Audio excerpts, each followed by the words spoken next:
പോലീസിന് നേരെ എസ്എഫ്ഐ നേതാക്കളുടെ ഭീഷണി. പ്രവർത്തകരെ ആക്രമിച്ചാൽ പട്ടാപ്പകൽ തിരിച്ചടിക്കുമെന്ന് ജില്ലാ സെക്രട്ടറി ജോയൽ തോമസ് പറഞ്ഞു. പോലീസ് ലാത്തി ഉപയോഗിച്ചാൽ കൊടികെട്ടുന്ന വടിയും പൈപ്പും കൃത്യമായി ഉപയോഗിക്കാൻ അറിയാമെന്ന് ജില്ലാ പ്രസിഡന്റ് ടി.പി. ആദർശും പറഞ്ഞു. കണ്ണൂരിൽ ഹെഡ് പോസ്റ്റ് ഓഫീസ് മാർച്ചിലാണ് ഭീഷണി.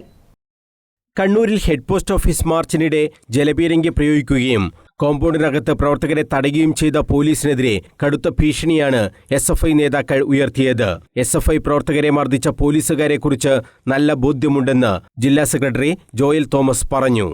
ഇങ്ങനെ ആക്രമിക്കുകയാണെങ്കിൽ തിരിച്ചടിക്കും, പട്ടാപ്പകൽ തന്നെ തിരിച്ചടി ഉണ്ടാകുമെന്നും ജോയൽ തോമസ്.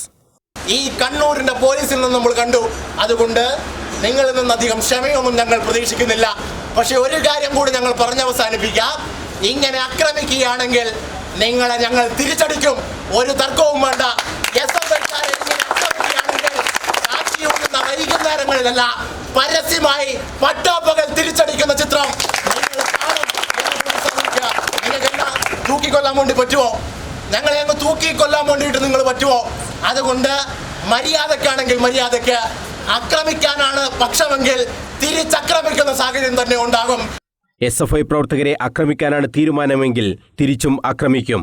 അത് നക്ഷത്രത്തിന്റെ എണ്ണം നോക്കിയായിരിക്കില്ല. അടിച്ചാൽ പലിശ സഹിതം തിരിച്ചു നൽകുമെന്നും ജോയൽ തോമസ് പറഞ്ഞു. ലാത്തിയും മറ്റും ഞങ്ങൾക്കും കിട്ടും എന്നായിരുന്നു എസ്എഫ്ഐ ജില്ലാ പ്രസിഡന്റ് ടി.പി. ആദർശിന്റെ ഭീഷണി. കൊടികെട്ടാനുള്ള വടിയും പൈപ്പും ഞങ്ങളുടെ കയ്യിലുണ്ട്. അത് കൊടികെട്ടാൻ മാത്രമല്ല, കൃത്യമായി ഉപയോഗിക്കാൻ അറിയുമെന്നും ടി.പി. ആദർശിന്റെ ഭീഷണി.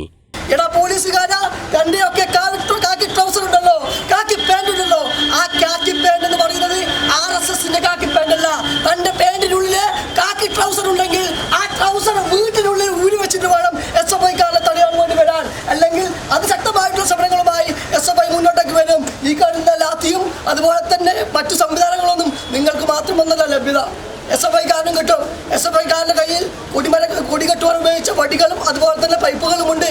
ആ പൈപ്പുകളും ആ വടികളെല്ലാം കൊടികെട്ടാൻ വേണ്ടി മാത്രമല്ല, അത് കൃത്യമായ സമയത്ത് കൃത്യമായി ഉപയോഗിക്കാൻ കൂടിയിട്ട് എസ്എഫ്ഐക്ക് അറിയാം. എസ്എഫ്ഐ പ്രവർത്തകരും പോലീസും തമ്മിൽ ഏറെ നേരം ഉന്തും തള്ളും നടന്നിരുന്നു. നെറ്റ് യോഗ്യതാ പരീക്ഷ റദ്ദാക്കിയതിനെതിരെയാണ് എസ്എഫ്ഐ പ്രവർത്തകർ കണ്ണൂർ ഹെഡ് പോസ്റ്റ് ഓഫീസിലേക്ക് മാർച്ച് നടത്തിയത്. ഇതിനിടയിലാണ് എസ്എഫ്ഐ നേതാക്കളുടെ ഭീഷണി. News bureau, Kannur.